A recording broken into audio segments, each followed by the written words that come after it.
இறைவனிடம் கையேந்துங்கள், அவன் இல்லை என்று சொல்லுவதில்லை. பொறுமையுடன் கேட்டு பாருங்கள், அவன் பொக்கிஷத்தை மூடுவதில்லை. இறைவனிடம் கையேந்துங்கள், அவன் இல்லை என்று சொல்லுவதில்லை.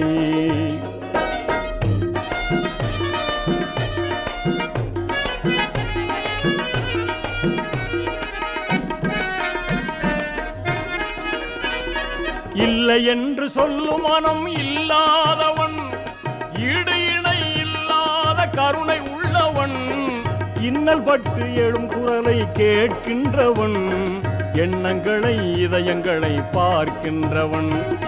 இறைவனிடம் கையேந்துங்கள், அவன் இல்லை என்று சொல்லுவதில்லை.